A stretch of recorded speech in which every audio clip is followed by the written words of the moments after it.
Bueno, buenas noches a todos. Mi nombre es María Antonia Cárdenas, soy residente de oftalmología de primer año de la Pontificia Universidad Javeriana Cali y hoy vamos a hablar acerca del glaucoma infantil.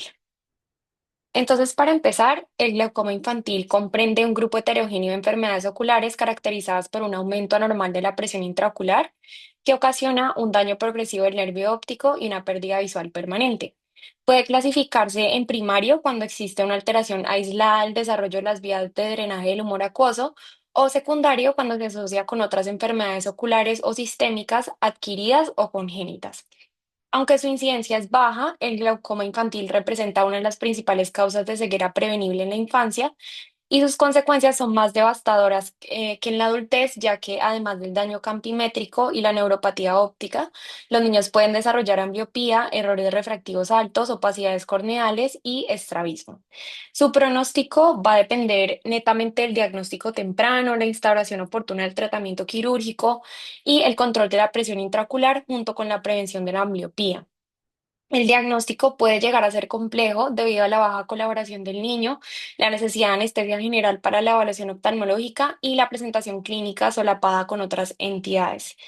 Las limitaciones en el acceso a servicios especializados también contribuyen a la detección tardía. Y el pronóstico visual mejora significativamente con la detección precoz, el control adecuado de la presión intraocular y la rehabilitación visual oportuna, los cuales son fundamentales para preservar la visión. Entonces, el glaucoma va a constituir un grupo heterogéneo de trastornos visualmente incapacitantes que se van a caracterizar por una presión intraocular elevada, capaz de producir daño en el nervio óptico, el campo visual y en los niños menores de 4 años también alteraciones estructurales en la córnea y otros tejidos oculares que son distensibles. Su pronóstico entonces va a depender del diagnóstico temprano, como ya lo mencionamos, y a diferencia del glaucoma del adulto, en el cual el daño se va a limitar principalmente al nervio óptico, el glaucoma pediátrico se va a definir como un daño ocular que es difuso, secundario pues a este aumento de la presión, reflejando una afectación más extensa de las estructuras oculares en el desarrollo. Entonces, en los niños menores de 3 años, la mayor distensibilidad de los tejidos oculares los va a hacer particularmente susceptibles al buftalmos, que es la dilatación del globo ocular inducida por la presión, que se va a manifestar también con un aumento del diámetro corneal, edema y cicatrización corneal, además de una miopía progresiva y la ambliopía secundaria. El glaucoma infantil no tratado va a progresar casi invariablemente hacia la ceguera y aunque existen reportes excepcionales de resolución espontánea, no es lo más común. Entonces, según la Childhood Glaucoma Research Network y la World Glaucoma Association, el diagnóstico de glaucoma infantil se va a confirmar si existen dos o más de las siguientes características. Entonces, que tenga una presión intraocular mayor a 21 milímetros de mercurio, una excavación progresiva del disco óptico, una simetría del cociente copa-disco mayor o igual a 0,2 entre ambos ojos o un adelgazamiento focal del borde del nervio óptico. También que haya presencias de estrías de Hub o aumento del diámetro corneal, mayor o igual a 11 milímetros en neonatos y mayor o igual a 12 milímetros en menores de 1 año, y mayor o igual a 13 milímetros a cualquier edad. Que haya un defecto campimétrico reproducible consistente con neuropatía óptica glaucomatosa sin ninguna otra causa observable que pueda causar el defecto. Que haya una miopía progresiva, un shift miópico o incremento de las dimensiones oculares inconsistentes con el crecimiento fisiológico. Entonces, si el paciente cumple dos o más criterios de cualquiera de estos, se puede hacer un diagnóstico de glaucoma infantil.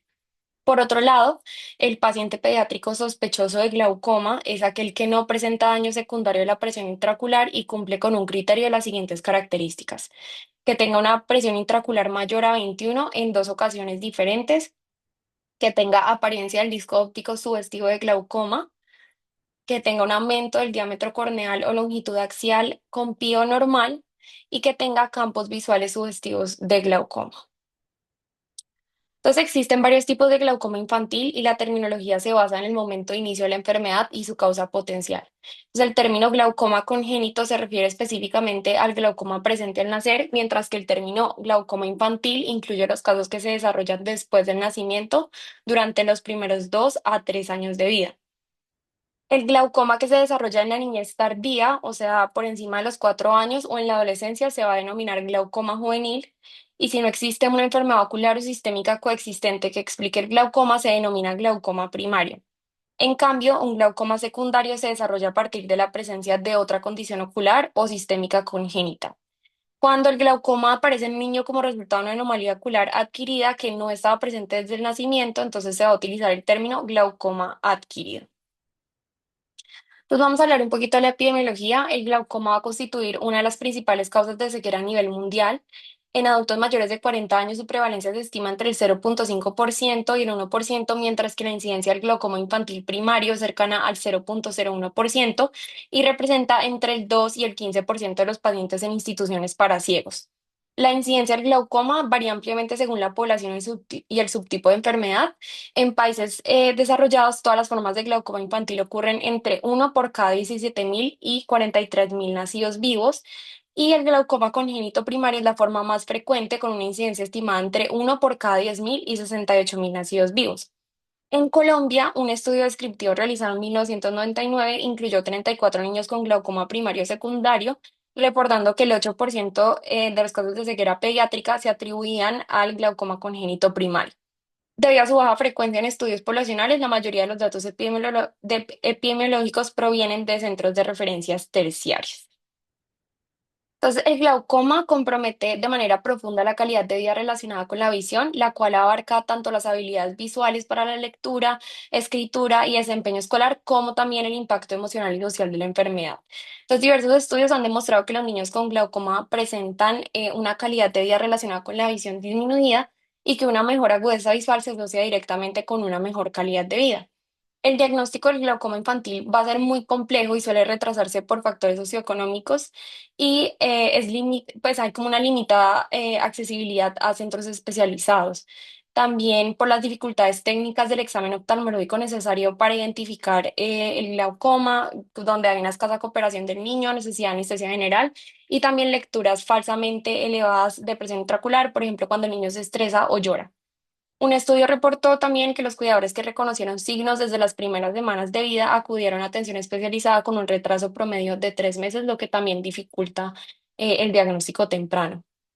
Entonces, este estudio titulado Características del glaucoma pediátrico en un centro de referencia latinoamericano es una serie retrospectiva de casos realizados en el Hospital Universitario Fundación Santa Fe de Bogotá, en Colombia, entre 2000 y 2017. Se incluyeron 89 pacientes, 145 ojos con diagnóstico de glaucoma infantil. La edad media del diagnóstico fue de 2,6 a 3, más o menos 3,3 años.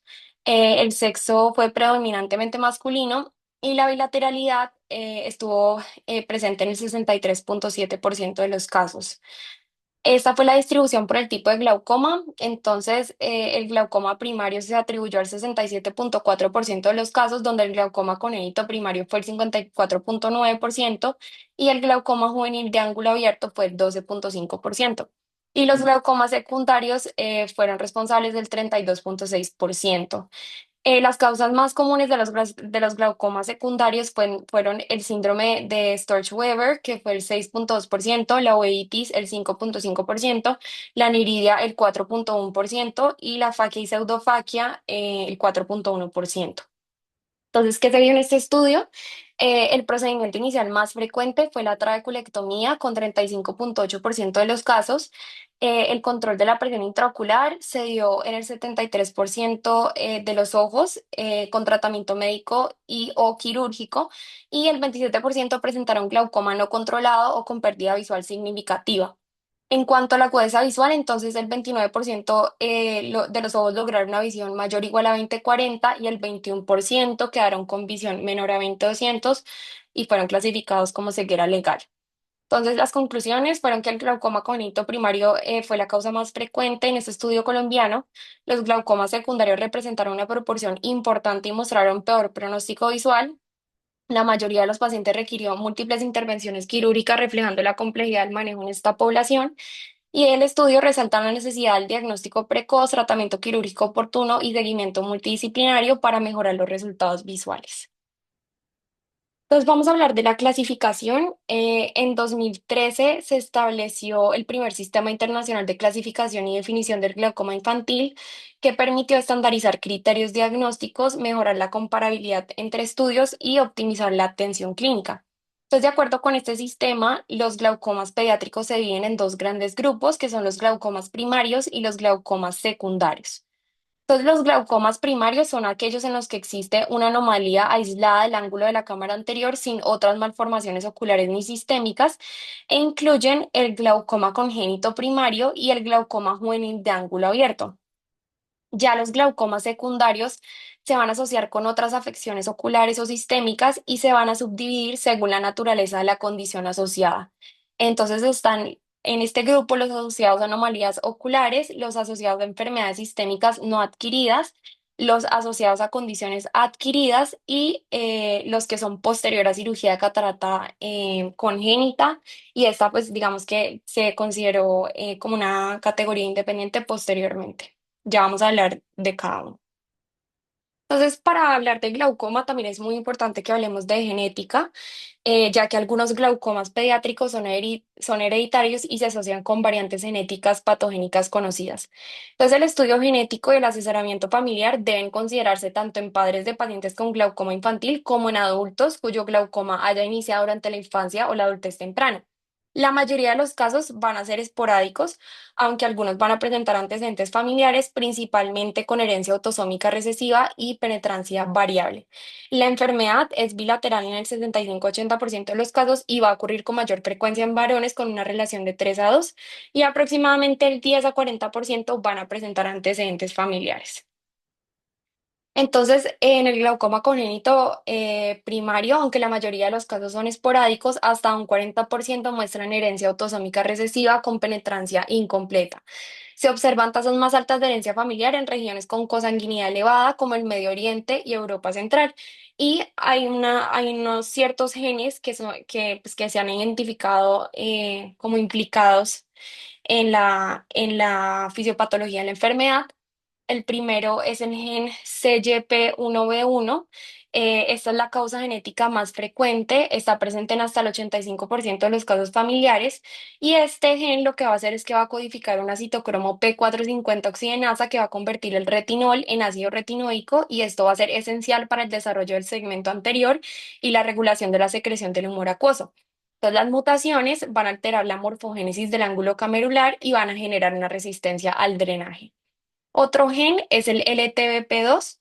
Este va a tener una herencia autosómica recesiva, va a codificar una proteína de matriz extracelular que va a estar implicada en la adhesión celular y el ensamblaje de microfibrillas. También se va a asociar con otras alteraciones como megalocornia, microesferopaquia, ectopia lentis y síndrome de Weill-Marchesani. Y existen otros genes como el ANGPT1 y el TK que tienen herencia autosómica dominante, van a codificar proteínas de la vía de señalización de angiopoyetina y van a ser fundamentales para el desarrollo vascular y linfático ocular. Y su disfunción va a alterar la formación del canal de Schlemm, provocando pues el aumento de la presión intraocular.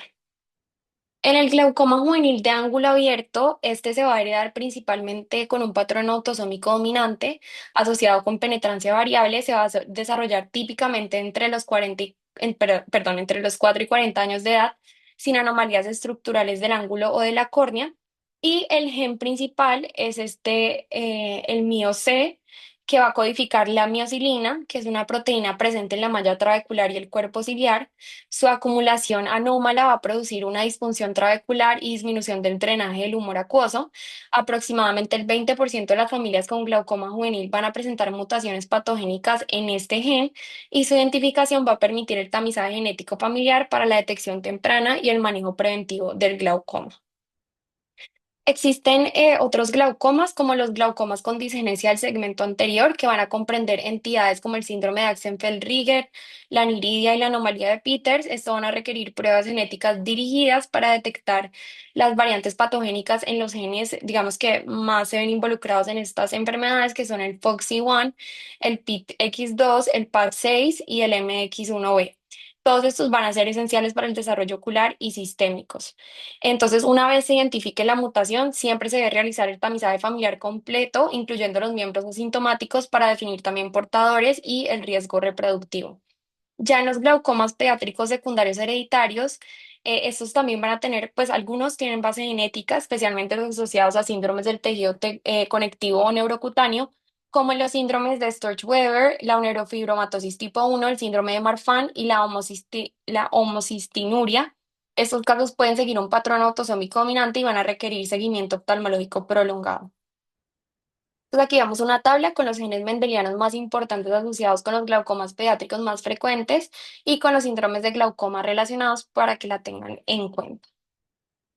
Entonces, vamos a hablar de la fisiopatología. El mecanismo fisiopatológico exacto del glaucoma infantil primario aún no se conoce con certeza. Sin embargo, se sabe que existe una obstrucción o reducción del flujo normal del humor acuoso a través de la malla trabecular, lo que va a provocar el aumento de la presión intraocular por encima de los niveles normales. La presión intraocular elevada va a producir entonces el daño progresivo de los axones del nervio óptico con muerte de las células ganglionares de la retina y en consecuencia va a generar la pérdida visual permanente. Entonces, va a existir un desarrollo anómalo del ángulo camerular. En condiciones normales, durante la gestación y los primeros meses de vida, las estructuras del ángulo de la cámara anterior experimentan una maduración progresiva. Entonces, inicialmente el iris y el cuerpo ciliar se van a situar en una posición anterior, cubriendo gran parte de la malla trabecular, y posteriormente esos tejidos van a migrar hacia atrás y van a exponer la malla a la cámara anterior y van a permitir el drenaje adecuado del humor acuoso. Sin embargo, en el glaucoma, esta migración posterior no ocurre de manera completa, lo que va a generar una inmadurez anatómica persistente del ángulo y un bloqueo funcional del drenaje trabecular. Y esto va a explicar el aumento sostenido de la presión intraocular característica de la enfermedad. Entonces, en esta imagen vemos una preparación histológica del ángulo de la cámara anterior en glaucoma infantil, el iris representado por la letra I y el cuerpo ciliar representado aquí como CB no han migrado posteriormente, sino que van a cubrir gran parte de la malla trabecular que está aquí representada como TM. Entonces, como resultado, el flujo del humor acuoso a través de la malla trabecular se va a encontrar reducido.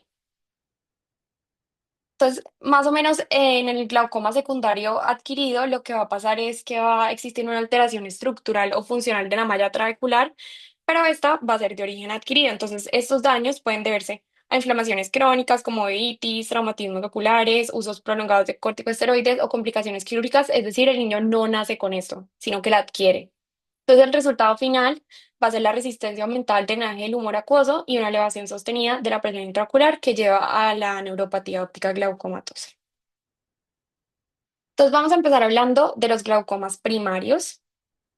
Entonces, estos van a incluir dos entidades principales. Está el glaucoma congénito primario y el glaucoma juvenil de ángulo abierto. Entonces, en el glaucoma congénito primario, la elevación de la presión intraocular se debe a anomalías aisladas del ángulo con o sin anomalías congénitas leves del iris. Entonces, se va a clasificar según la edad de presentación. En neonatal, si se presenta pues hasta el primer mes, infantil si se presenta del primer mes a los 24 meses y tardío o de reconocimiento tardío si es más allá de los 24 meses. Entonces, esta va a cumplir con la definición de glaucoma infantil y va a cursar clínicamente con aumento del tamaño ocular. Y algunos casos pueden detenerse espontáneamente mostrando presión intraocular normal, pero con signos estructurales típicos del glaucoma congénito primario. En contraste, el glaucoma juvenil de ángulo abierto va a aparecer en niños mayores o adolescentes entre 4 y 40 años. Y esto, digamos que esta entidad se caracteriza porque el ángulo iridocorneal va a estar abierto y va a ser de aspecto completamente normal, pero sí va a cumplir con una definición de glaucoma. Sin embargo, no va a presentar el agrandamiento corneal ni las anomalías oculares que se presentan en el glaucoma congénito primario. No se va a asociar con ningún síndrome congénito ni ninguna anomalía congénita. La presión intraocular va a estar elevada y el cuadro clínico se va a asemejar más al glaucoma del adulto con un daño progresivo del nervio óptico y pérdida campimétrica. Entonces vamos a empezar hablando del glaucoma congénito primario. Este es el tipo más frecuente de glaucoma no sindrómico en la infancia. Se va a caracterizar por una disgenesia del ángulo camerular anterior que va a producir resistencia al flujo del humor acuoso y aumento de la presión. Esto va a generar las manifestaciones clínicas clásicas de las cuales ya vamos a hablar. Representa la mayoría de los glaucomas pediátricos primarios, donde constituye aproximadamente el 25% de estos casos. Su incidencia global va a ser muy variable, va a representar cerca del 5% de los casos de ceguera infantil, alcanzando hasta el 18% a nivel mundial, y la prevalencia varía del 7% en Europa hasta 8,1% en Asia del Sur e India. Es bilateral en el 70% de los casos, aunque frecuentemente también es asimétrico. Va a afectar más a varones y se diagnostica dentro del primer año de vida en más del 75% de los casos. Entonces, este se va a deber a un defecto en el desarrollo de los tejidos derivados de la cresta neural craneal, lo que va a interrumpir la formación normal de las vías de drenaje del humor acuoso. Y esto va a generar una obstrucción del drenaje y aumento de la presión intraocular. Entonces, el niño nace con esto. Histológicamente se va a observar una inserción anterior del iris, un engrosamiento y disgenesia trabecular. También va a existir una reducción de los espacios intertrabeculares por engrosamiento de la malla trabecular, anomalías en el canal de Schlemm y también puede existir una membrana anómala sobre el ángulo que se llama membrana de Barkan, cuya existencia no ha sido confirmada, pero sí, digamos que se nombra frecuentemente en la fisiopatología de la enfermedad.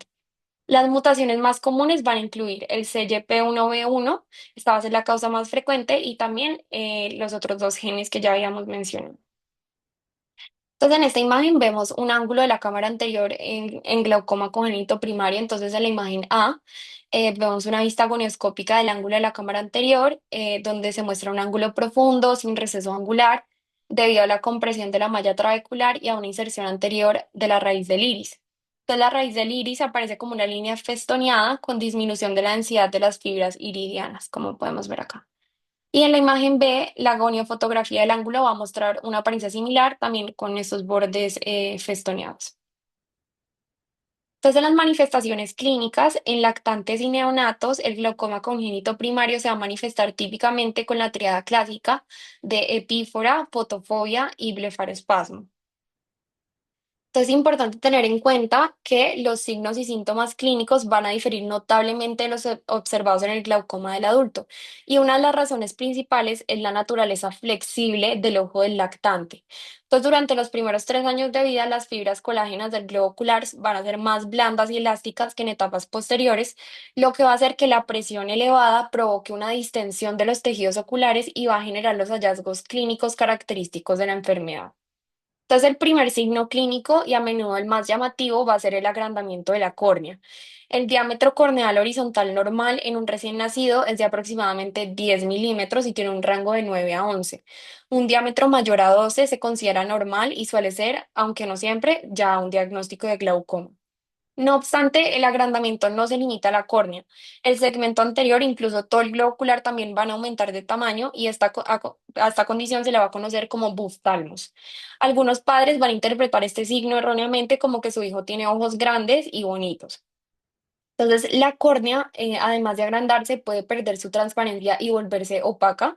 Esto es porque la membrana de Essemet puede presentar roturas lineales conocidas como estrías de Hub, que es el resultado del estiramiento corneal. A través de estas roturas, entonces el humor acuoso puede infiltrarse en el estroma y el epitelio, va a producir un edema corneal y pérdida de transparencia.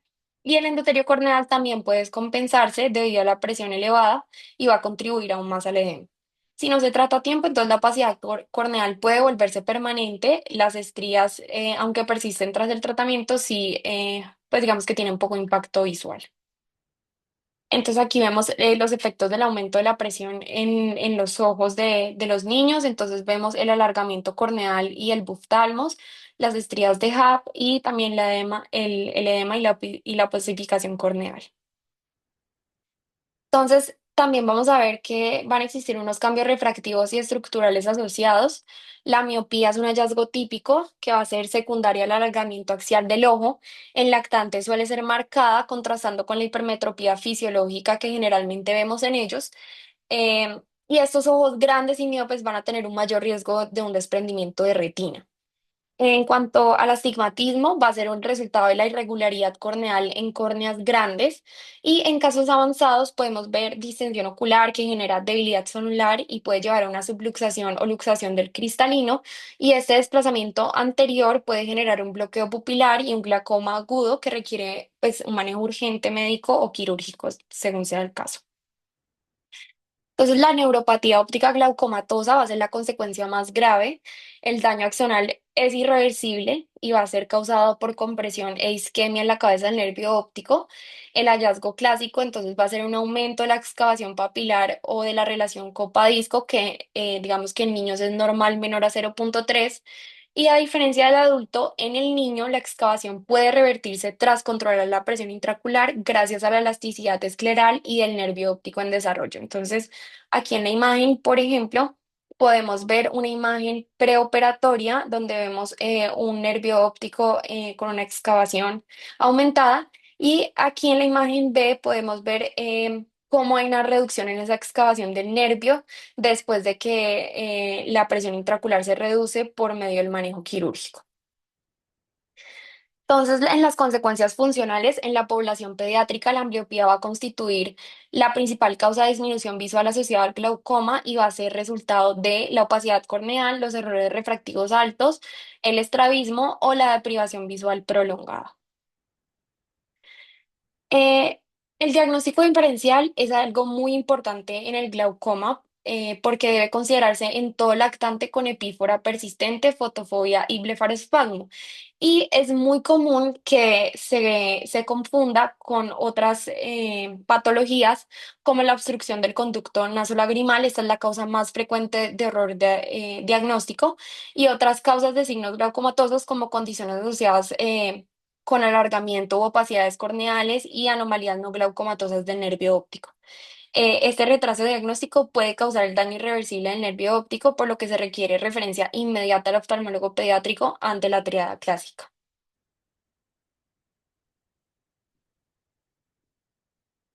Entonces, el tratamiento de elección va a ser quirúrgico, va a ser precedido por una evaluación bajo anestesia general y el manejo médico va a tener un rol transitorio que va a ser útil para reducir el edema corneal preoperatorio y mejorar la visualización intraoperatoria. Entonces, en las opciones quirúrgicas tenemos cirugías del ángulo. Estas van a ser la primera línea terapéutica, donde tenemos la goniotomía o la trabeculotomía. Ya vamos a hablar más adelante de ellas. Y si el control de la presión intraocular falla, entonces hay otras opciones como la trabeculectomía y el implante de dispositivos de drenaje. El pronóstico, entonces, con tratamiento oportuno, va a tener un mejor pronóstico visual que los glaucomas secundarios. En estudios retrospectivos, 2/3 de los pacientes alcanzan una agudeza pinal más o menos de 20/70. Factores de mal pronóstico, entonces, que sea un glaucoma congénito primario neonatal, donde 50% progresa a ceguera legal, que haya un diagnóstico tardío, sobre todo si es posterior al primer año, y si el diámetro corneal es grande, mayor o igual a 14 milímetros, lo que va a reflejar una disfinicia severa. Tenemos mejor pronóstico en pacientes diagnosticados entre los 3 y 12 meses, especialmente si reciben cirugía del ángulo temprana, y en los pacientes que requieren seguimiento de por vida, particularmente durante las fases de crecimiento ocular. Entonces, estos pacientes son pacientes que no podemos soltar. El glaucoma juvenil de ángulo abierto es la segunda entidad de glaucoma primario eh, que se va a presentar entre los 4 y 40 años de edad.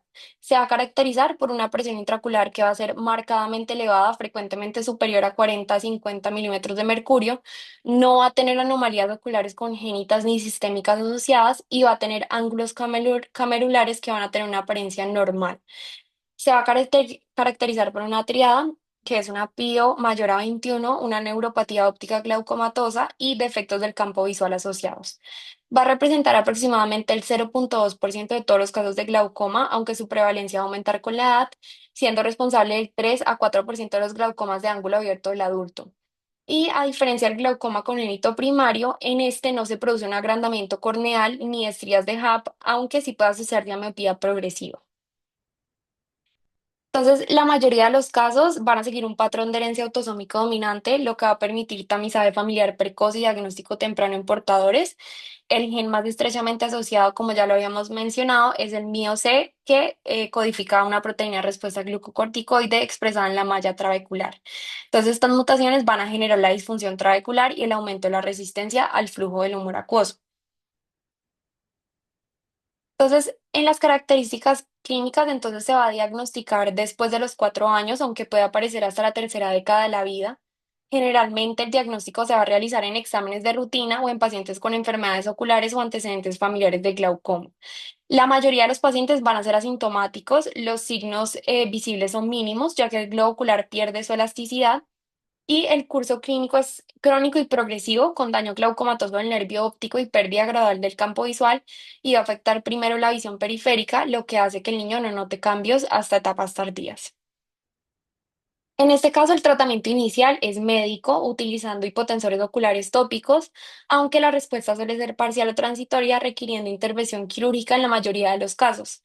Las cirugías del ángulo pueden ser efectivas en niños y adolescentes, especialmente antes de los 16 años, y la trabeculectomía es el pilar quirúrgico principal con altas tasas de éxito. Los dispositivos de drenaje también son una alternativa segura y eficaz cuando el control de la presión no se logra con cirugía filtrante convencional. Pues en cuanto al pronóstico con diagnóstico y manejo oportuno, entonces es favorable. El seguimiento familiar, genético y oftalmológico va a resultar fundamental para la detección temprana en portadores asintomáticos y sin tratamiento puede progresar a daño irreversible de nervio óptico y pérdida visual severa, similar al patrón del glaucoma del adulto, pero con inicio más precoz y con presión más elevada. Entonces vamos a pasar a hablar de los glaucomas secundarios. Entonces, estos se van a asociar con otras afecciones oculares o sistémicas y se van a subdividir según la naturaleza de la condición asociada en no adquiridos y adquiridos. Entonces, los no adquiridos son generalmente congénitos o sindrómicos y se subdividen en glaucoma asociado a anomalías oculares no adquiridas, en las que se incluyen predominantemente anomalías oculares presentes al nacer, que también pueden estar relacionadas con hallazgos no oftalmológicos y glaucoma asociado a síndromes o enfermedades sistémicas no adquiridas, en las que se incluyen enfermedades sistémicas presentes al nacer que pueden estar asociadas con hallazgos oftalmológicos. Por otro lado, el glaucoma asociado a condiciones adquiridas es provocado por causas secundarias como cirugías, trauma, inflamación, uso de esteroides, ROP o tumores intraoculares, y en este caso el glaucoma se diagnostica basado en resultados de la gonioscopía, donde podemos encontrar ángulos abiertos o cerrados. Y por último, el glaucoma posterior a cirugía de catarata, considerado una categoría independiente por su frecuencia y fisiopatología particulares, y se va a subclasificar según el tipo de catarata operada, como catarata congénita idiopática, catarata congénita asociada a anomalías oculares o enfermedad sistémica o catarata adquirida. Entonces vamos a empezar hablando del glaucoma asociado a anomalías oculares no adquiridas. Estos van a requerir una evaluación pediátrica integral y seguimiento de por vida, y se van a caracterizar por condiciones con anomalías predominantemente oculares presentes al nacimiento que pueden o no estar asociadas con signos sistémicos. Existen muchas causas, como podemos ver en la tabla, sin embargo, vamos a hablar de las más comunes, que son la aniridia congénita, el síndrome de Axenfeld-Rieger y la anomalía de Peters. Entonces, el síndrome de Axenfeld-Rieger constituye un espectro de anomalías del desarrollo del segmento anterior derivados de la cresta neural que comprometen el ángulo camerular, el iris y la malla trabecular. Puede presentarse de forma aislada o asociarse con manifestaciones sistémicas donde pues, se denomina el síndrome. La herencia es generalmente autosómica dominante con alta penetrancia y expresividad variable, aunque se han descrito casos esporádicos, y las mutaciones en los genes PIT-X2 y FOXY1 explican aproximadamente el 40% de los casos. Entonces, las manifestaciones oculares van a ser un embriotoxón posterior, una línea con una línea de Schwab prominente y desplazada anteriormente, también adherencias iridianas a la línea de Schwab, anomalías iridianas como hipoplasia, corectopia, policoria, agujeros y ectropio núvea, y en algunos casos puede observarse también atrofia del iris o adherencias iridocorneales extensas. En cuanto a las manifestaciones sistémicas, entonces vamos a encontrar alteraciones de la línea media con defectos dentarios, puente nasal plano, redundancia periumbilical de la piel y displasia facial media. Entonces, el glaucoma se presenta en 50 a 70% de los pacientes, habitualmente durante la infancia media o tardía. El mecanismo principal va a ser la malformación de la malla trabecular o del canal de Schlemm, correlacionada con la altura de inserción del iris, y clínicamente puede comportarse como un glaucoma de ángulo abierto o mixto. En cuanto al tratamiento, entonces la primera línea va a ser el manejo médico hipotensor para control de la presión, y en casos refractarios, entonces ya podemos evaluar el manejo quirúrgico. La anomalía de Peters va a corresponder a una disgenesia del segmento anterior caracterizada por una opacidad corneal central congénita asociada a herencias iridocorneales y en algunos casos queratolenticulares. Su patrón de herencia puede ser autosómico dominante, recesivo o esporádico y será relacionado con mutaciones en los genes PAX6, PITX2, FOXY1, CYP1B1 y FOXC3, todos ellos implicados en el desarrollo ocular temprano. Desde el punto de vista morfológico, entonces van a reconocer dos variantes principales. El tipo uno, que se va a presentar una opacidad corneal central acompañada de adherencias entre el iris y la córnea, y el tipo 2, en el cual la opacidad va a ser más extensa y las adherencias van a comprometer también el cristalino, configurando un cuadro de adherencias corneolenticulares. Entonces, histológicamente, el leucoma va a corresponder a una ausencia del endotelio, la membrana de Descemet y el estroma posterior, y suele coexistir con microcornia y anomalías del ángulo camerular. La forma sindrómica va a ser conocida como Peter Plus y se asocia a manifestaciones oculares con labio o paladar hendido, baja talla, malformaciones auriculares y discapacidad intelectual. Entonces, el glaucoma se va a desarrollar en aproximadamente 50-70% de los pacientes, pudiendo alcanzar incidencias de hasta el 95%, y su mecanismo fisiopatológico se va a relacionar con la trabeculodisgenesia, la malformación del canal de Schlemm o formación de sinequias anteriores periféricas. Y el tratamiento pues va a depender de la severidad del cuadro. Entonces, en los casos leves, puede optarse por una trabeculectomía con antimetabolitos, mientras que en las formas moderadas o severas, entonces ya utilizamos dispositivos de drenaje, los cuales constituyen la primera elección quirúrgica. La aniridia va a ser un trastorno congénito bilateral panocular caracterizado por una hipoplasia variable del iris. Tiene un modo de herencia autosómico dominante, aunque también existen casos esporádicos. Se caracteriza por mutaciones o lesiones del gen PAX6 que va a estar localizado en el cromosoma 11p13, esencial para la organogénesis ocular. Entonces, en las características asociadas vamos a encontrar microcórnea, cataratas polares anteriores, hipoplasia foveal y el nervio óptico, deficiencia de células madre límbicas con desarrollo progresivo de vascularización y opacificación corneal. Estos hallazgos explican la presencia de nistagmo y baja agudeza visual desde etapas tempranas. El glaucoma asociado a aniridia se va a desarrollar en 50-57% de los pacientes, habitualmente durante la infancia y adolescencia, y el mecanismo es la malformación primaria del ángulo de drenaje. El manejo inicial se va a basar en el tratamiento médico hipotensor, y cuando la terapia médica es insuficiente, entonces puede considerarse la trabeculectomía con antimetabolitos, aunque estos agentes también pueden agravar la deficiencia límbica. Vamos a pasar entonces a hablar del glaucoma asociado a enfermedades sistémicas no adquiridas. Estas condiciones, digamos que frecuentemente hereditarias, van a presentar una amplia variabilidad clínica y genética, por lo que es fundamental realizar una historia familiar detallada, una evaluación sistémica completa y asesoría genética tanto para el paciente como para sus familiares.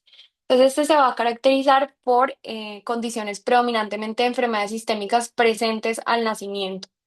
Y entre los síndromes o anomalías sistémicas que se relacionan con el desarrollo de glaucoma infantil encontramos la trisomía 21, la rubéola congénita, los desórdenes de tejido conectivo como Marfan u osteogénesis imperfecta y facomatosis como la neurofibromatosis tipo 1 y el síndrome de Sturge-Weber.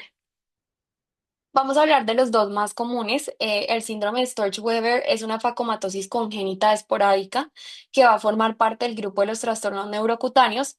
Se va a caracterizar por malformaciones vasculares venosas y capilares cefálicas con manifestaciones variables que van a incluir manchas en vino de Oporto, distribuidas en el territorio de la rama oftálmica del nervio trigémino, malformaciones capilares venosas leptomeningeas ipsilaterales y anomalías oculares, entre ellas malformaciones vasculares de la conjuntiva, epiesclera y coroides.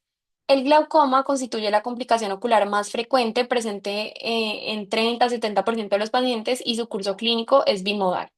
En los lactantes va a predominar una discenencia congénita del ángulo similar al glaucoma congénito primario, y en las formas tardías el mecanismo principal va a ser el aumento de la presión venosa epiescleral. Entonces, el tratamiento, en casos de inicio temprano, se prefieren las cirugías angulares, y en casos tardíos, el tratamiento suele iniciar con terapia médica hipotensora, pero la mayoría va a terminar requiriendo una intervención quirúrgica. La neurofibromatosis tipo 1 es una facomatosis autosómica dominante causada por mutaciones en el gen NF1 que va a codificar una proteína supresora tumoral. Entonces, entre las manifestaciones clínicas, manchas café con leche y efelides axilares inguinales, los nódulos de Leach, que son los hamartomas del iris, y los neurofibromas, que pueden ser cutáneos, y gliomas del nervio óptico. El glaucoma asociado a la neurofibromatosis tipo 1 es raro, pero su presencia se correlaciona estrechamente con un neurofibroma palpebral ipsilateral. Y las causas van a incluir una disgenesia angular congénita, una infiltración del ángulo por neurofibromas y un cierre angular secundario por engrosamiento del cuerpo ciliar o la coroides en formas tardías. El otro tipo de glaucoma secundario es el glaucoma asociado a condiciones adquiridas. Entonces, este se va a caracterizar por condiciones no adquiridas o heredadas o que se desarrollan posterior al nacimiento. O sea, el niño no nace con ellas, sino que las adquiere a lo largo de la vida. Entonces, en cuanto a la etiología, se van a abarcar procesos inflamatorios, traumáticos, tumorales y posquirúrgicos, entre otros. Entonces, el glaucoma uveítico va a representar una de las causas más frecuentes de hipertensión ocular adquirida en la población pediátrica. Su manejo va a ser complejo debido a su naturaleza multifactorial que combina daño inflamatorio, sinequias, efectos secundarios de los esteroides y remodelación trabecular. Entonces, la artritis idiopática juvenil va a constituir la causa más común de uveitis pediátrica, más o menos del 41 al 67% de los casos, y es la principal fuente de glaucoma uveítico infantil. El glaucoma entonces puede presentarse dependiendo si es de ángulo abierto o de ángulo cerrado, con daño o bloqueo trabecular por proteínas inflamatorias, disfunción endotelial, aumento de la permeabilidad vascular o respuesta esteroidea en los ángulos abiertos y por sinequias posteriores, iris bombé, sinequias anteriores periféricas o rotación anterior del cuerpo ciliar en el cierre angular. Por otro lado, el glaucoma inducido por corticosteroides puede originarse por administración tópica, sistémica, periocular, inhalada o intravítrea. Y los niños son más susceptibles que los adultos, mostrando una respuesta más precoz, intensa y sostenida. Entonces, en los mecanismos fisiopatológicos va a existir un aumento de la resistencia al flujo trabecular, alteraciones en la microestructura del trabéculo, depósito excesivo de matriz extracelular y reducción en la degradación de proteínas. Y el manejo va a ser suspender o sustituir el esteroide por un agente ahorrador de corticosteroides. En caso de persistencia de la presión intraocular elevada, entonces iniciar tratamiento antiglaucomatoso tópico. Y en caso refractario, entonces ya recurrir a trabeculectomía o implantación de dispositivos. El glaucoma postraumático puede presentarse de manera aguda o crónica, tanto tras trauma contuso como penetrante. Va a exhibir dos picos de incidencia, entonces el primero dentro del primer año posterior al trauma y el segundo una década después del evento. Entre los mecanismos implicados, entonces uveitis postraumática, ifema y resangrado, recesión angular, glaucoma de células fantasmas, luxación o subluxación del cristalino, crecimiento epitelial y crisis hipertensivas asociadas a anemia falciforme. El tratamiento entonces en la fase aguda, beta bloqueadores tópicos, cicloplédicos y acetazolamida sistémica y si hay riesgo de tinción corneal o neuropatía óptica, se recomienda lavado de la cámara anterior con posibilidad de trabeculectomía simultánea en casos seleccionados. El glaucoma asociado a tumores intraoculares, entonces va a ser poco frecuente, pero puede representar la manifestación inicial de una neoplasia maligna ocular. Los tumores más comúnmente implicados son el retinoblastoma, el xantogranuloma juvenil y el meduloepitelioma.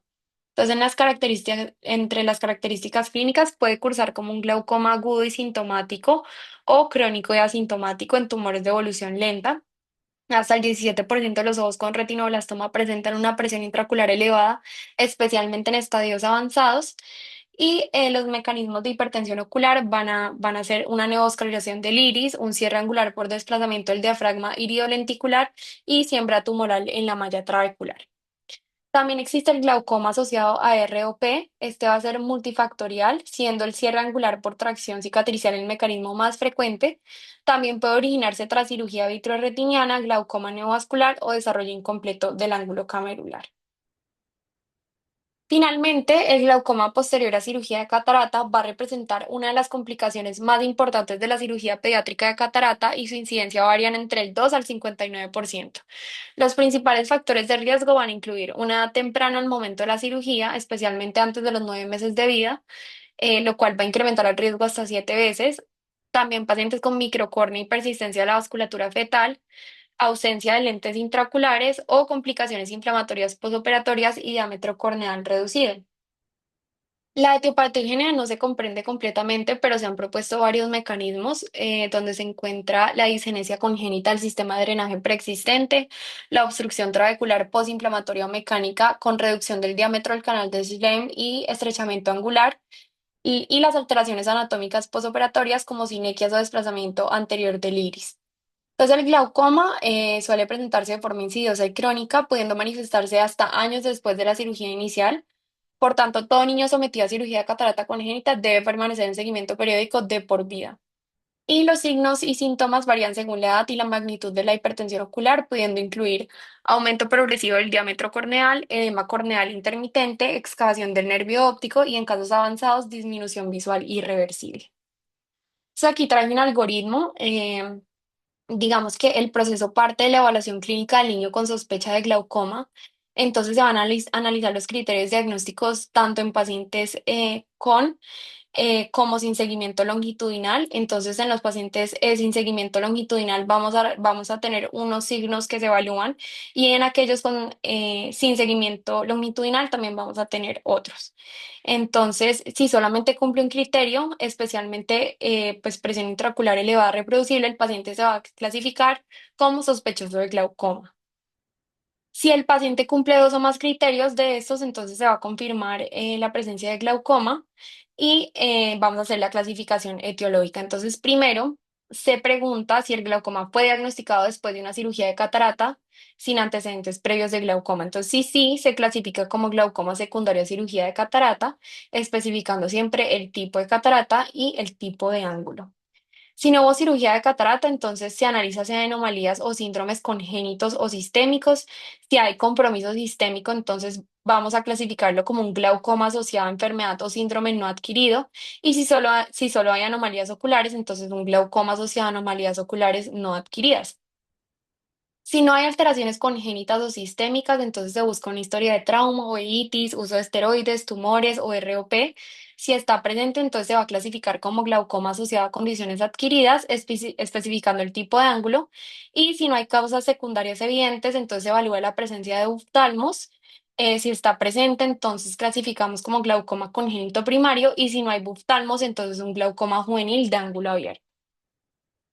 Vamos a hablar de la evaluación. Entonces, en la historia clínica es importante preguntarles acerca de la historia gestacional, si hubo infecciones, si hubo exposición a fármacos o tóxicos, hipoxia, si hubo trauma obstétrico, complicaciones perinatales, también los hitos del desarrollo, si existe algún antecedente familiar de glaucoma infantil o enfermedades oculares hereditarias o síndromes multisistémicos. También hacemos una historia ocular, médica y quirúrgica previa. También preguntamos sobre los síntomas generales, los síntomas oculares y en escolares también resultados de tamizajes visuales, rendimiento académico y dificultades para ver en el salón. Y también pues indagamos a ver si han consultado previamente y si ya se han instaurado tratamientos. Entonces, durante la primera valoración, los objetivos son determinar si el niño presenta un glaucoma manifiesto o es un sospechoso de glaucoma, definir la necesidad y el tipo de tratamiento, obtener una evaluación basal completa y establecer el intervalo y tipo de seguimiento adecuado. Entonces, la agudeza visual debe, pues, siempre tomarse. También debe realizarse una refracción completa para identificar los defectos refractivos secundarios al glaucoma. Recordemos que estos pacientes son muy susceptibles a la miopía axial por elongación del globo ocular y también al astigmatismo regular. Y la disminución de la agudeza visual en estos casos entonces puede verse a daño glaucomatoso avanzado del nervio óptico, ambliopía secundaria, opacidad corneal o alteraciones maculares y retinianas o cataratas o luxaciones del cristalino. En cuanto a la evaluación del segmento anterior, entonces en niños menores de 4 años, los dos hallazgos cardinales que deben hacernos sospechar de glaucoma son el aumento del diámetro corneal y la opacificación corneal. Recordemos los valores normales del diámetro corneal en un recién nacido a término mide entre 9,5 y 10,5 milímetros y a los 2 años el diámetro debe estar entre 11 y 12. Cuando los valores superan estos límites, entonces ya entramos en criterios sugestivos de glaucoma. Y también una diferencia mayor o igual a 0,5 milímetros entre ambos ojos también se considera patológica. Entonces, el edema corneal puede ir desde una opacidad leve hasta una densa y pues recordemos que esto es secundario a las estrías de HAP que también son más fáciles de ver por medio de la retroiluminación tras dilatar la pupila.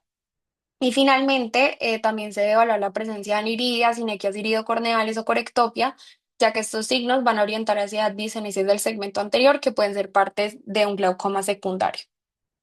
Entonces, en la tonometría, los valores normales en neonatos van de 10 a 13 y en niños de 10 a 21 ya pues tomamos los valores del adulto. Se sospecha glaucoma ante valores elevados o asimetrías interoculares, recordando también que el llanto o la falta de cooperación pueden sobreestimar la presión intraocular. Entonces van a existir diferentes técnicas según la edad. En lactantes menores a 6 meses podemos utilizar dispositivos portátiles como el iCare, el Tonopen o el neumotonómetro de Perkins, que son estos tres que están ahí. En niños cooperadores podemos utilizar el tonómetro de rebote de iCare, obviamente pues si los tenemos disponibles.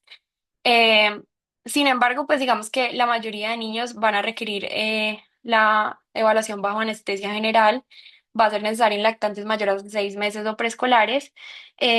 Y en estos casos, entonces, debemos medir la presión intraocular inmediatamente tras la inducción y antes de la intubación, teniendo en cuenta que existen medicamentos inductores de la anestesia que pueden aumentar o disminuir la presión. Y entonces, pues tenemos que tener esto súper en cuenta. En cuanto a la gonioscopía, entonces en niños pequeños lo hacemos bajo anestesia con lente de Cope o gonoscopía directa en microscopio quirúrgico y en mayores sí se utiliza un gonolente de 4 espejos en la lámpara de hendidura. Entonces podemos ver, digamos, en el ángulo normal infantil una malla trabecular poco pigmentada, una línea de Schwartz discreta, un anión espolón escleral y banda ciliar difusa, como lo podemos ver aquí en la imagen A. Y digamos que ya los hallazgos típicos va a ser un ángulo profundo, sin receso angular, una inserción anterior del iris y un borde festoneado brillante. Eh, Recordemos también que en los glaucomas juveniles de ángulo abierto vamos a ver ángulos completamente normales y en la aniridia encontraríamos una raíz iridiana rudimentaria. Vamos a hacer también la evaluación del nervio óptico. El OCT va a ser útil en mayores de 5 años y va a mostrar el adelgazamiento típico de la capa de fibras nerviosas y la capa ganglionar. Eh, en los neonatos, entonces, estos van a tener una excavación fisiológica de 0,3 y pues en los glaucomas vamos a tener un aumento generalizado de la excavación debido a la distensión del canal óptico y siempre una simetría mayor o igual a 0,2 o incremento progresivo de la relación copa-disco va a sugerir glaucoma. Entonces, en los exámenes complementarios también podemos tener el campo visual. La campimetría automatizada va a ser posible desde los 5 años y va a ser confiable a partir de los 7 y 8 años. En un estudio que se hizo, 41% presentó defectos glaucomatosos definidos, siendo el escotoma arcuado el más común. Los niños con presiones intraoculares mayores a 30 al diagnóstico o diagnosticados antes del mes de vida mostraron campos visuales más afectados que aquellos diagnosticados después del año de edad.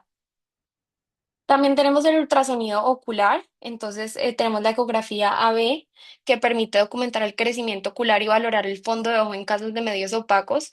Podemos hacer mediciones seriadas de la longitud axial, estas van a ser clave para evaluar la progresión de oftalmos. Los valores orientativos entonces van a ser una longitud axial mayor a 20 milímetros al nacer o mayor a 22 milímetros tras el primer año, estos van a ser indicativos de glaucoma.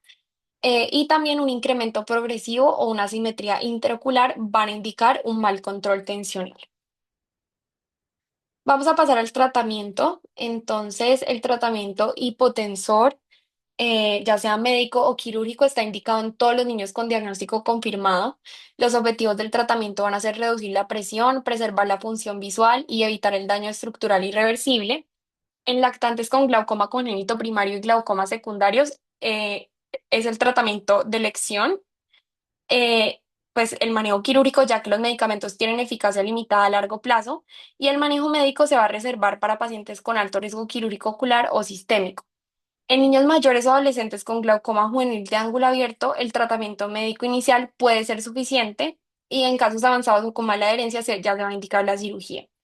Los medicamentos hipotensores tópicos o sistémicos pueden usarse de forma temporal con el fin de reducir el edema corneal y facilitar la visualización intraoperatoria, y en caso de fallo quirúrgico o progresión, pueden requerirse procedimientos adicionales, como ya lo vamos a ver. Entonces, el manejo quirúrgico va a ser el tratamiento definitivo del glaucoma infantil primario y aunque existen múltiples medicamentos tópicos, incluso sistémicos, hay varias razones que justifican tratar el glaucoma infantil como una enfermedad quirúrgica. Entonces, la primera es que la terapia médica rara vez logra un control adecuado de la presión intraocular. Los fármacos antiglaucomatosos presentan obviamente efectos adversos importantes y la adherencia con múltiples colirios en lactantes va a ser muy difícil. Los procedimientos quirúrgicos van a ofrecer entonces tasas de éxito elevadas y bajas tasas de complicaciones, por lo que son los que se prefieren en estos casos. Sin embargo, sí se presentan algunos desafíos pediátricos. Los marcadores anatómicos van a estar distorsionados debido al buftalmos y la esclera va a estar adelgazada, lo que va a aumentar el riesgo de complicaciones como un pasaje falso del catéter, una perforación escleral o una hipotonía posoperatoria. Entonces, se van a preferir siempre las técnicas que preservan la conjuntiva frente a aquellas que no la preservan, los procedimientos sin implantes y también las cirugías sin ampolla filtrante frente a las que pues utilizan ampollas externas por el riesgo crónico de infecciones o de fugas. Entonces, la decisión de proceder con cirugía suele tomarse durante el examen bajo anestesia, entonces idealmente se hace el diagnóstico y la cirugía en la misma anestesia. Y en casos bilaterales se operan ambos ojos en la misma sesión. Entonces, la cirugía del ángulo, tenemos la goniotomía y la trabeculotomía. Estos van a ser los procedimientos de elección en el glaucoma congénito primario. Su objetivo va a ser abrir la malla trabecular anómala y mejorar el drenaje del humor acuoso, reduciendo así la presión intraocular. Se van a indicar en pacientes con ángulo abierto y córnea transparente. Y si existe opacidad corneal, se va a preferir una trabeculotomía AVE externo, ya que va a permitir acceso sin necesidad de visualizar el ángulo directamente, como ya lo vamos a ver más adelante. La tasa de éxito entonces va a ser alta, con cifras del 70 al 80% los primeros 3 a 12 meses y el procedimiento puede repetirse si es necesario. Entonces, entre las 4 y 6 semanas postoperatorias se debe reevaluar bajo anestesia para confirmar la reducción de la presión, la clarificación corneal, la disminución de la miopía y la regresión de la exjunción papilar. Y las complicaciones posibles van a ser el ifema, la infección, el daño del iris o al cristalino, la uveitis y, en el caso de la trabeculotomía, el desprendimiento de la DSMT. Entonces, la goniotomía va a consistir en incidir la malla trabecular disgenésica para restablecer el drenaje fisiológico del humor acuoso hacia el canal de Schlemm. Y básicamente lo que vamos a hacer es que el ángulo de la cámara anterior se visualiza con una lente de gonoscopía de contacto bajo el microscopio y a través de una incisión corneal periférica se va a introducir una aguja goniotómica o un cuchillete fino y se va a realizar una incisión controlada de 100 a 120 grados sobre la malla trabecular y la pared interna del canal de Schlemm. Por otro lado, la trabeculotomía es una cirugía del ángulo cuyo objetivo es abrir el canal de Schlemm y la malla trabecular y va a permitir el drenaje directo del humor acuoso hacia el sistema venoso epiescleral.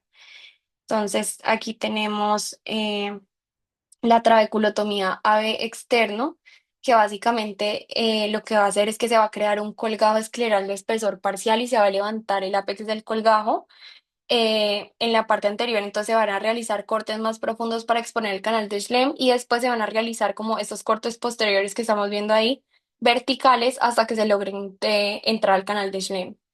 Después se va a introducir el trabeculotomo rígido al canal de Schlemm. eh, Se van a traccionar las suturas de fijación y lo que se va a hacer es, no sé si se está viendo, es que a mí no me está corriendo, pero se va a dirigir hacia adentro y hacia la cámara anterior y de esta manera se va a romper el canal de Schlemm y la malla trabecular.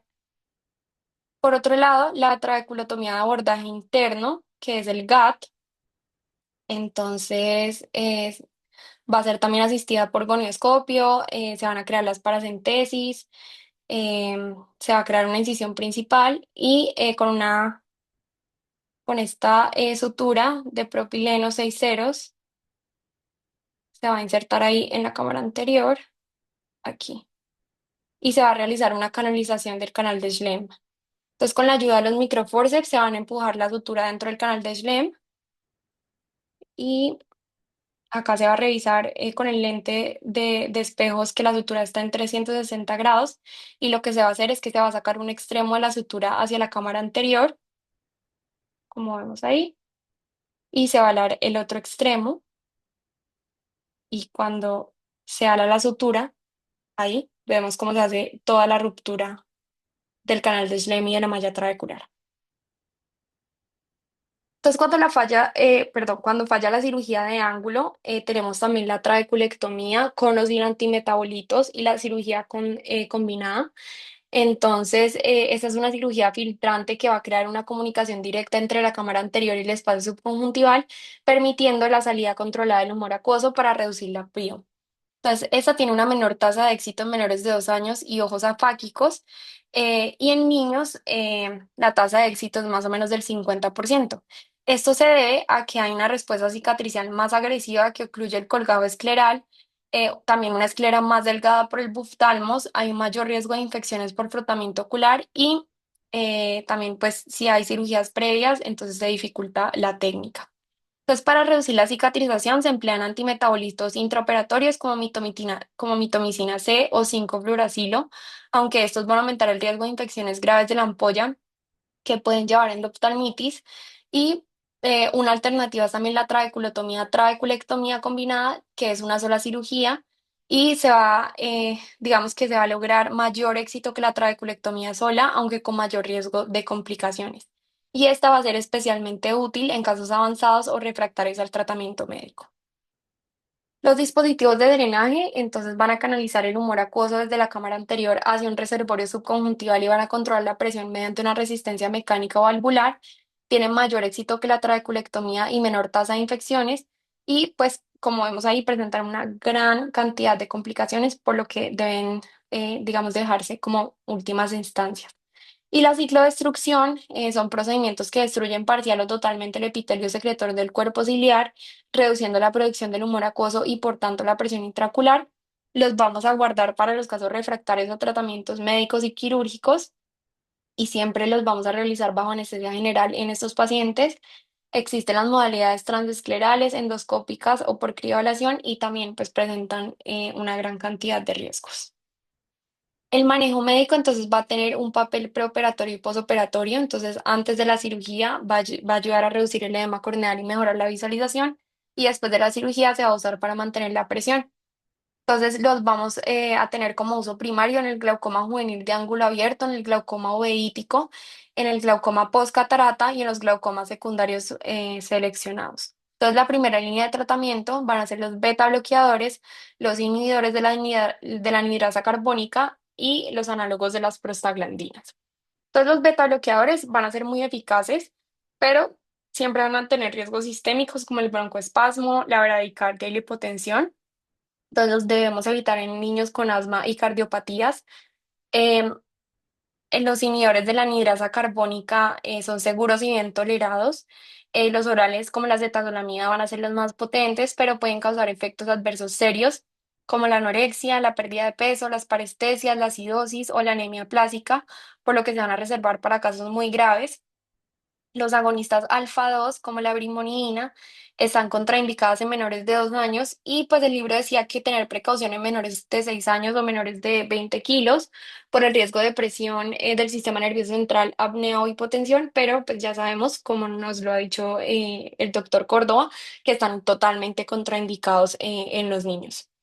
En los análogos de prostaglandinas, entonces van a tener mínimos efectos sistémicos y se administran una vez al día, lo que va a favorecer la adherencia.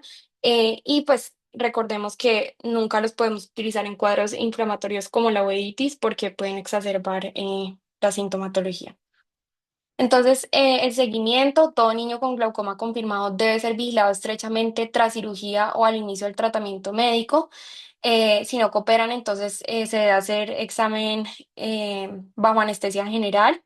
El seguimiento entonces va a permitir detectar complicaciones posoperatorias o farmacológicas y evaluar la adherencia terapéutica. Entonces, los pacientes con presiones controladas sin medicación le vamos a hacer unos controles menos frecuentes, pero si tenemos pacientes con tratamientos activos o cirugía reciente, entonces visitas más regulares. El seguimiento sospechoso de glaucoma entonces requieren vigilancia estrecha al inicio y las revisiones pueden espaciarse si se mantiene la estabilidad. Y es importante que hasta el 50% de los niños que desarrollan glaucoma tenían presión intraocular normal al inicio, lo que justifica, digamos, el control prolongado de estos niños. Los parámetros de control y progresión, entonces, en los objetivos del seguimiento, determinar si la enfermedad ha progresado y evaluar si el tratamiento sigue siendo adecuado. Y en niños de menores de 3 años, entonces vamos a evaluar. el crecimiento ocular normal y la estabilidad del nervio óptico nos van a indicar que no hay progresión. Si hay una reversión parcial de la excavación papilar tras disminuir la presión intraocular, esto va a ser un signo favorable. Si hay una estabilidad de la refracción ciclopleica, también indica control. Y la excepción es el síndrome de Sturge-Weber, donde puede haber alargamiento axial sin miopía por expansión coroidea. En niños mayores, la longitud axial pierde utilidad, por lo que el control con el OCT es el marcador principal. Vamos a hablar también siempre en los niños que haya herencia terapéutica de educación, ya que el éxito del tratamiento va a depender en gran parte de esto, especialmente en pacientes pequeños donde el cumplimiento va a recaer en los padres o los cuidadores.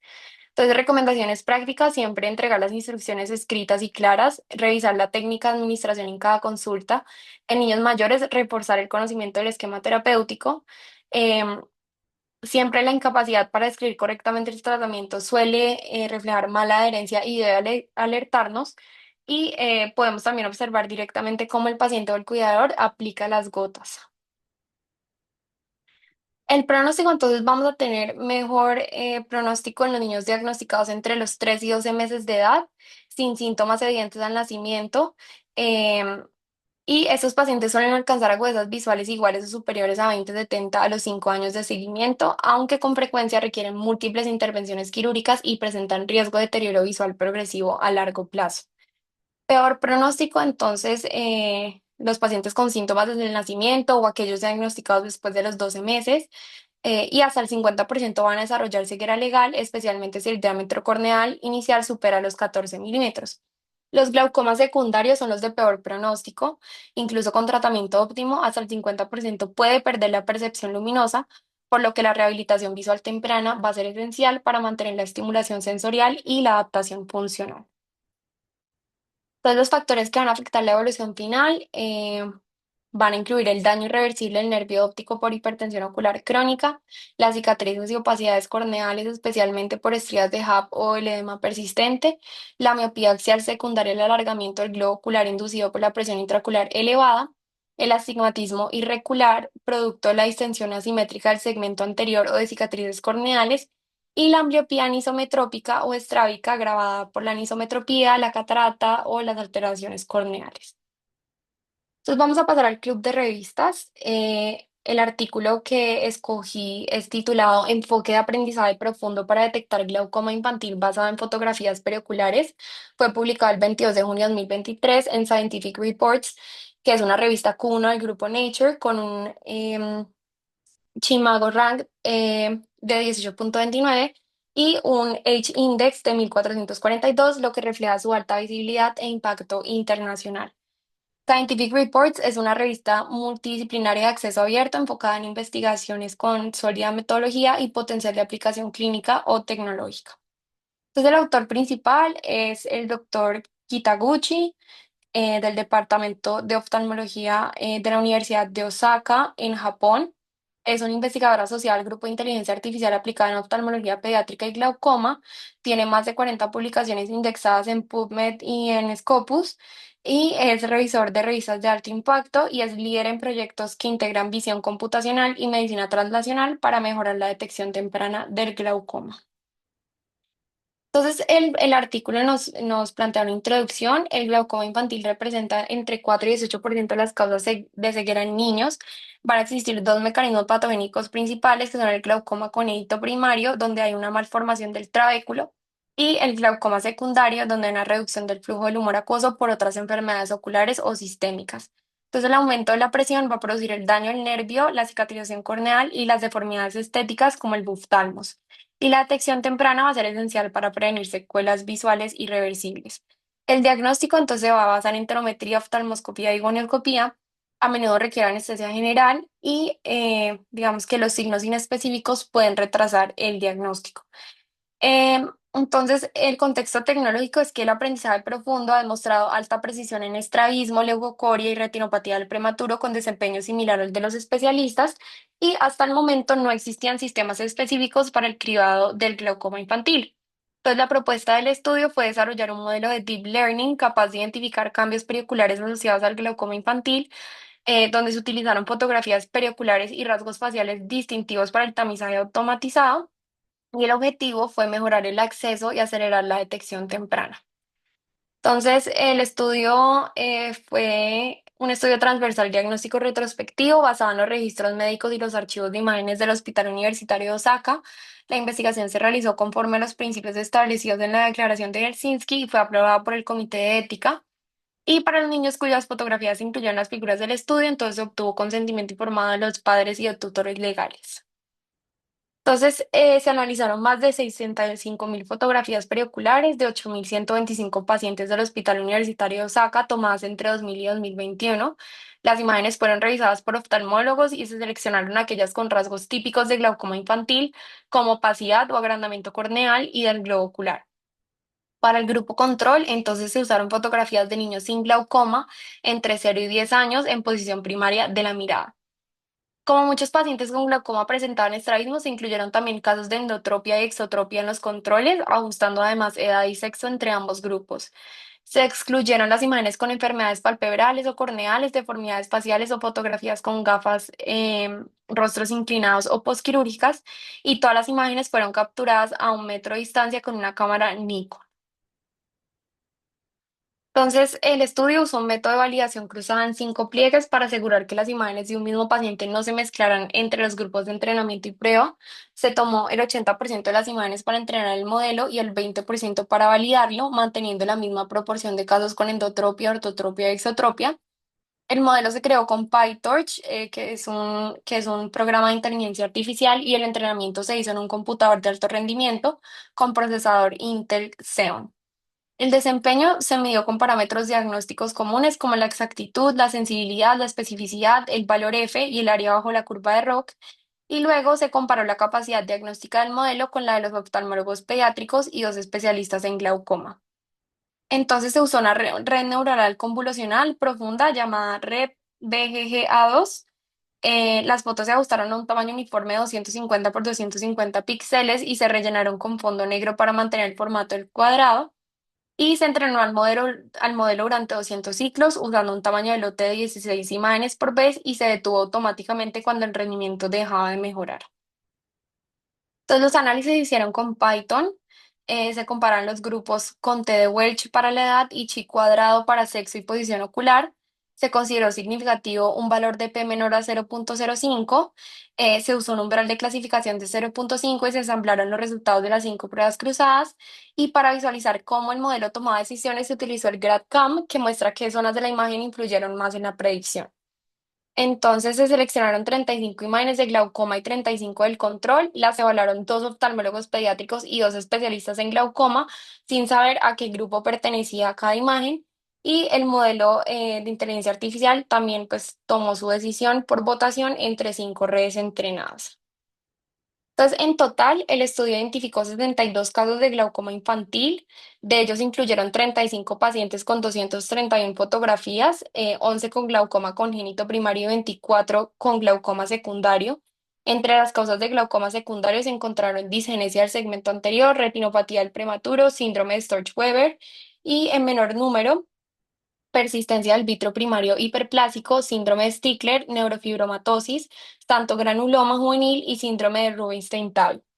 El grupo control estuvo conformado por 693 imágenes de 693 niños sin glaucoma, y al comparar ambos grupos no hubo diferencias significativas en edad, sexo o posición ocular, lo que demuestra que eran poblaciones comparables. Finalmente, 27 de los 62 pacientes identificados inicialmente fueron excluidos, principalmente porque no presentaban los signos característicos de glaucoma como opacidad o agrandamiento corneal, porque el inicio fue posterior a los 4 años o porque la presión intraocular estaba bien controlada con medicación tópica. Entonces, ¿qué pudimos ver en el estudio? El modelo de aprendizaje se evaluó mediante una validación cruzada de 5 pliegues, mostrando un rendimiento muy alto. Entonces, la exactitud global fue del 87%, con un intervalo de confianza del 81 al 93%. La sensibilidad fue de 85%, la especificidad del 94% y el valor predictivo positivo de 73%. El área bajo la curva de ROC alcanzó el 0,91, lo que indica un excelente poder discriminativo. Y cuando se combinaron los resultados de los 5 pliegues, el modelo mejoró aún más, alcanzando un área bajo la curva de 0,95, lo que refleja una capacidad de diagnóstico casi perfecta. Entonces, en la interpretabilidad del modelo, los mapas de calor generados con GradCam mostraron que la red neuronal concentró su atención principalmente en el área periocular, especialmente en la córnea. En los casos unilaterales, la red se enfocó sobre todo en el ojo afectado, aunque en algunos casos se presentó en el ojo sano, clasificándolo erróneamente como un control. Entonces, al comparar el rendimiento del modelo con el de los oftalmólogos pediátricos y los especialistas en glaucoma, se encontró que la exactitud general fue muy similar, sin diferencias estadísticamente significativas. Sin embargo, al analizar los subgrupos, el modelo de inteligencia artificial superó a los observadores humanos en varios escenarios clínicos. Entonces, mientras los oftalmólogos tuvieron una tasa de detección mucho menor en imágenes sin opacidad corneal, el modelo logró buen desempeño en ambos casos, o sea, cuando había opacidad corneal y cuando no la había, con una detección del 96% en imágenes con opacidad y el 72% en las que no la tenían. Además, el modelo fue más preciso que los especialistas en casos con agrandamiento corneal bilateral, donde el modelo detectó el 100% de los casos versus un 67% de los casos con los oftalmólogos, y también en imágenes sin lesiones cutáneas como las del síndrome de Sturge-Weber detectó el 87% de los casos, mientras los oftalmólogos solamente detectaron el 64%. En conjunto, estos resultados muestran que el algoritmo no solo igualó el desempeño de los expertos, sino que identificó mejor los casos sutiles o menos evidentes de glaucoma infantil. Entonces, este estudio presenta el primer sistema automatizado de diagnóstico facial para detectar glaucoma mediante aprendizaje profundo. El modelo entonces utiliza una red neuronal convolucional con aprendizaje por transferencia y su rendimiento fue comparable al de oftalmólogos pediátricos y especialistas en glaucoma, logrando alta precisión en la clasificación de casos con y sin glaucoma. La importancia clínica, entonces, que los signos clínicos del glaucoma infantil son sutiles o ausentes, dificultando el diagnóstico temprano. El retraso en el diagnóstico y tratamiento aumenta el riesgo de ambliopía y peor pronóstico visual. Y muchos médicos generales no están familiarizados con las manifestaciones del glaucoma infantil por su baja prevalencia, y además la escasa cooperación de los niños durante el examen dificulta aún más la detección temprana. Todo esto retrasa el diagnóstico y el inicio del tratamiento.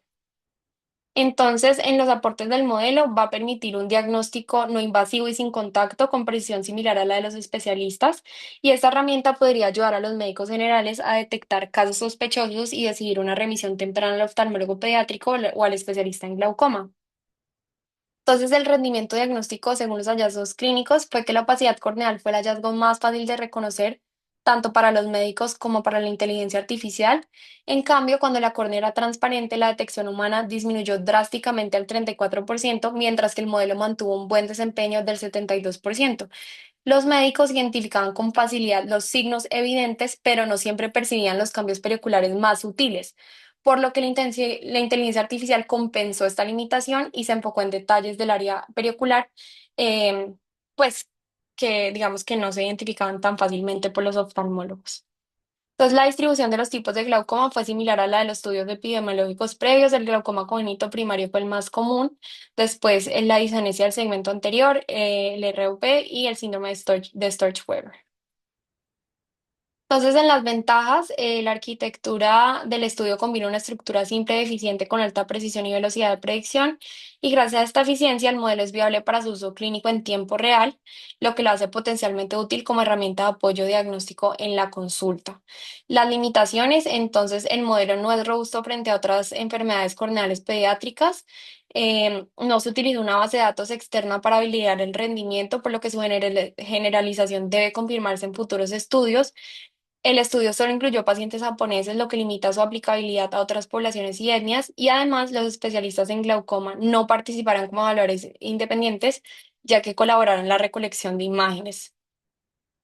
Entonces, la conclusión del estudio fue que el sistema de aprendizaje profundo presentado demostró un rendimiento comparable al de los oftalmólogos pediátricos y especialistas en glaucoma en la detección del glaucoma infantil, y este enfoque tiene el potencial de asistir a los médicos generales en la toma de decisiones de remisión, mejorando la precisión y la oportunidad del diagnóstico y tratamiento en la población pediátrica. Muchísimas gracias.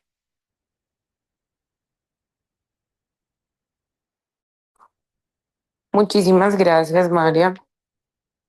Creo que es un tema demasiado largo, Sí. demasiado extenso, pero lo supiste llevar muy bien, las diapositivas súper bonitas además. Y el artículo demasiado interesante, ¿no? Sí, súper interesante. Eh, los pacientes con glaucoma congénito uno siempre va a evaluar principalmente y lo importante además de que tengan en cuenta es esta parte de la refracción también, ¿no? Lo que hablabas. Los pacientes que están en controles regulares, como tú lo decías, explicarle muy bien a los padres, obviamente. Y si esos pacientes empiezan a miopizar, ustedes tienen que empezar a sospechar que posiblemente pues el paciente está descompensando pues su glaucoma. En algunos cuando empiezan más chiquitos tratarlos es mucho más complejo. Con Mary tenemos un paciente que ella está tratando, pero que ya se operó una vez y ahorita necesita una segunda intervención. No sé, ¿está Mary conectada? Sí, aquí ando, sí. ¿Ya lo Esto, viste? lo vamos a operar la otra semana, pero Ujú, pues aquí lo importante es saber de que estos niños, o sea, es el seguimiento y que estos niños, exacto. eh, o sea, son pacientes toda la vida que vas a tener Ujú. ahí, que van a tener múltiples complicaciones, que un día están bien, un día están Ay, mal. sí. Digamos, este es un chiquito Ujú, que yo vi cuando tenía 6 meses. ujú. El niño ya, o sea, primero que ya te van a llegar tarde, y esos niños ya llegan tarde, pues por el mismo sistema de salud que tenemos. Entonces, Exacto, en porque yo lo teoría vi ese niño se primero tenía y que lo, haber lo operado, repetí y lo vio Mary. ajá, ese Y niño le se hiciste tenía que una haber primera operado, cirugía. Ujú, exacto, al mes de edad y llega a los 6 meses. Entonces le ujú, hicimos una trabeculotomía ujú. que pues funcionó parcialmente, Sí. luego persistía con las presiones elevadas, entonces empezamos manejo con medicación tópica hasta que ya está con full y todavía no regula adecuadamente la presión. Ujú, Entonces ya el siguiente paso es la trabeculectomía. Ujú, De pronto, ahí lo que tú hablabas del tratamiento, muchas veces en estos chiquitos de glaucoma congénito, la goniotomía casi no la usamos porque necesitamos una córnea clara y estos ujú, niños van a sí, ujú. llegar con una opacidad eh, y pues muy marcada, entonces pues siempre la primera línea es la trabeculotomía. ujú, sí, Pero el Sí, seguimiento es lo literal. más importante y la Sí. rehabilitación visual. Y la rehabilitación, sí, eso es muy cierto. Y explicar, ¿no? Los hallazgos y el pronóstico visual claramente a los padres, a ver a qué se están enfrentando, porque no es fácil estos niños. Y ellos, por ejemplo, el Ujú. niño mejoró un montón porque la córnea ya estaba mucho mejor, hasta saben que en ellos los nervios pueden también mejorar su excavación. ujú, Y de un momento a otro, otra vez. Y está con sí, tratamiento full y otra vez la córnea se opacó y cada vez te va a dar más miope y bueno, entonces estos niños es muy, muy importante detectarlos a tiempo porque si ustedes van a ser como oftalmólogos generales, el primer contacto del paciente y literal tienen un paciente con esa triada de que todo el tiempo están irritables, lagrimeo, el que uno sabe que tienen dolor y así les llega, tal cual. O sea, esos niños llegan exactos como está escrito en la literatura. Entonces es muy ujú. importante que ustedes tengan en su radar el diagnóstico de que puede llegar a ser un glaucoma congénito. Listo, doctora. ¿Quiere saber algo, alguna duda? Me parece muy buena tu exposición, te felicito. Gracias, doctora. Bueno, Mary, ¿quieres aportar algo más? No, básicamente pues lo que hablamos, pues el De seguimiento, pronto que es le lo va a más tocar importante. a María Antonia ver al paciente contigo, ¿no? Puede ser. No, pues él lo tengo en el hospital. Ah, claro, él está en No, el hospital, la chévere. verdad, No, sí. bueno, Pero pues, no, eso por ahí veremos a alguno. bueno, No, eso Bueno, van a llegar. Ahí en el sí, instituto había una niña también que anda por ahí dando vueltas, entonces de mm, pronto, sí, es sí. increíble esto del sistema de salud que no los Pero, remite a nivel 4 prioritarios y no, es y difícil. mira cómo son las cosas, porque este Sí, niño, tú me lo mandaste a mí a nivel 4. sí, Luego yo lo vi y lo volvieron a mandar otra vez a para mí, allá. ajá, Sabiendo que es un niño que es sí. de nivel 4 porque no le van a dar anestesia en ningún lado. Ujú, es increíble. Sí, otra vez me lo mandaron a mí, la mamá, Ujú. y vienen de Buenaventura. Y la mamá me ah, dice, Sí, vea, sí, llegué hasta toca. acá otra vez, y yo, Dios mío, ay no. Pero no, qué bueno, pesar. sí, es increíble, sí. Entonces, ustedes van a ser los primeros que van a tener el primer contacto con un paciente así, Mm, remítanlo. Ustedes van a tener la oportunidad de verlos y poderlo diagnosticar en serio, porque les va a llegar. Y es muy importante que ustedes tengan estos conceptos muy claros. Muchísimas listo, Y gracias. doctora. sobre todo también, Sí. también con el glaucoma juvenil, ¿no? porque ese es Sí. Ajá. uno que es muy difícil de diagnosticar porque se te puede confundir con cualquier cosa. Entonces, estar atento a las excavaciones, a los cambios que se tienen y la miopización es muy importante. Listo, doctora. ¿Mm? Listo. Un abrazo, que Listo, pasen muy buena chévere tu noche. Gracias, exposición. Mary. Bueno, igualmente que estén muy Bueno, bien. saludos, que